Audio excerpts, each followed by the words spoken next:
بسم الله الرحمن الرحيم الحمد لله رب العالمين والصلاة والسلام على المبعوث رحمة للعالمين نبينا محمد وعلى آله وصحبه أجمعين. السلام عليكم ورحمة الله وبركاته.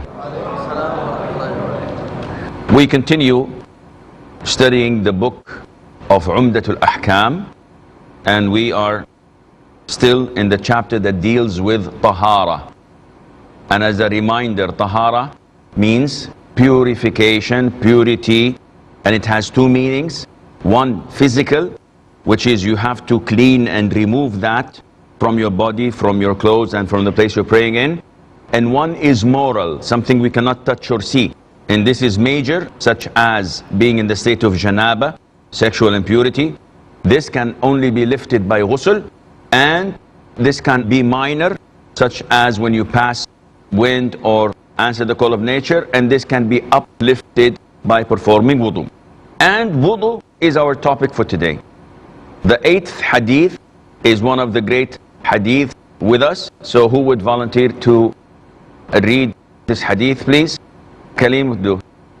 Humran, the freed slave of Usman, said, I saw Usman, may Allah be pleased with him, calling for a vessel of water, and poured water over his hands 3 times, and then washed them. Then he put his right hand in the vessel, and rinsed his mouth, and cleaned his nose. Then he washed his face 3 times, and his hands up to the elbows 3 times. Then wiped his head, then washed his feet 3 times. Then he said that the Messenger of Allah sallallahu alaihi wasallam had said, he who performed ablution like this ablution of mine, and offered 2 rakahs of prayer without allowing his thoughts to be distracted, all his previous sins would be expiated. Very well. This hadith of Humran, one of the servants of Uthman ibn Affan, may Allah be pleased with him, the 3rd caliph of Islam, and twice the son-in-law of the Prophet alayhi salatu wasalam, as he married to 2 of his daughters. May Allah be pleased with them all. He is describing to us how the Prophet ﷺ performed wudu. And if you go to look at what he had done, you will find it to be in compliance with the Quran. Because in Surah Al-Ma'idah, chapter 5, verse 6, Allah describes to us how we should perform wudu. And as you recall in previous episodes, we said that there are 6 pillars of wudu. Is this correct? So let's count them once again. The first pillar, washing the face, Abdurrahman. Second pillar, hands or rinsing the mouth or the nose. No. See, you have to, when studying fiqh, be in full concentration. It's like playing badminton. If you blink when he's serving, you lose. And in fiqh, every single word counts.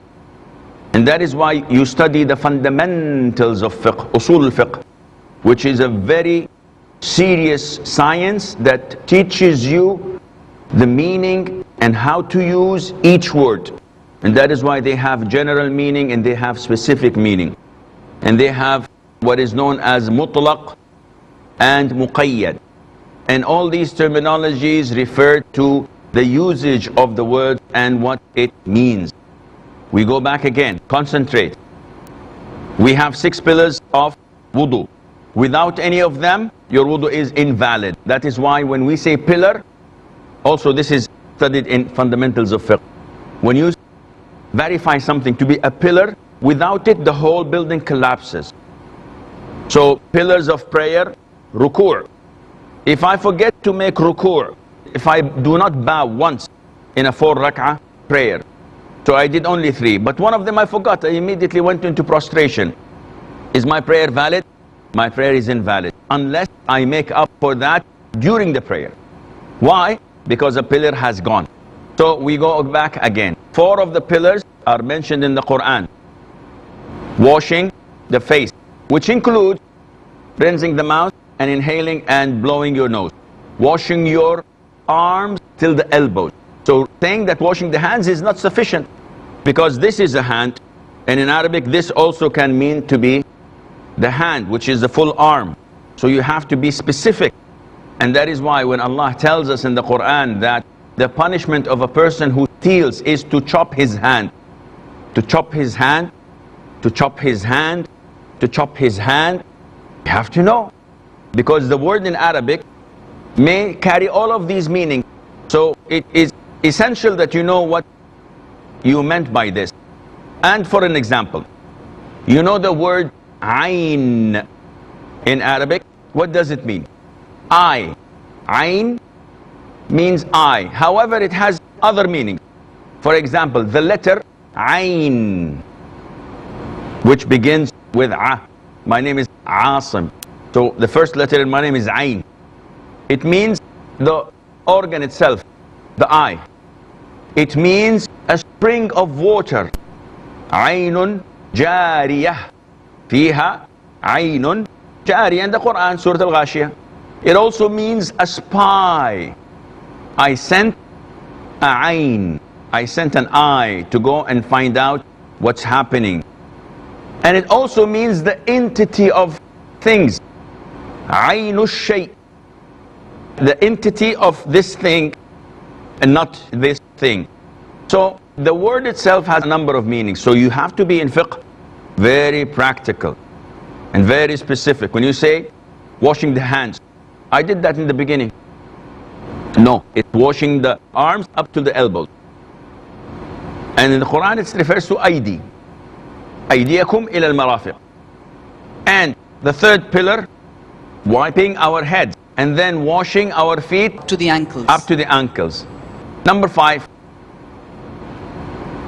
order. What do we mean by order? I cannot start with my feet and then my face.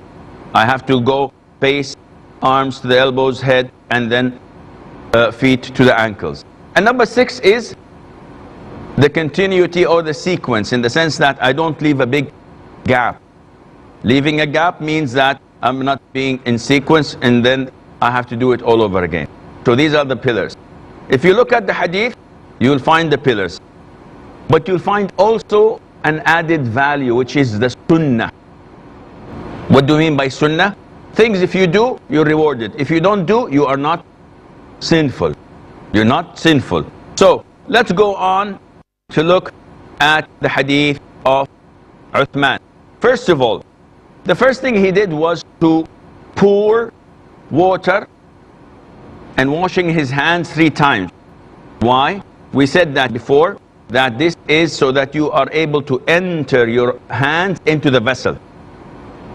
If you don't wash your hand, maybe your hands have dirt, germs, they're not clean, smelly. By entering your hands into the vessel before washing it, this would not make you feel good and would not make those coming behind you to use the water feel good neither. So he did this, and this is a sunnah. The Prophet is the one who did it, because he's describing to us what the Prophet did, alayhi salatu wasalam. Then he got his hand, right hand, in the water, took a scoop, made rinsing the mouth, inhaling and blowing, and he did not tell us here how many times. So we are assuming it is once, because afterwards he says,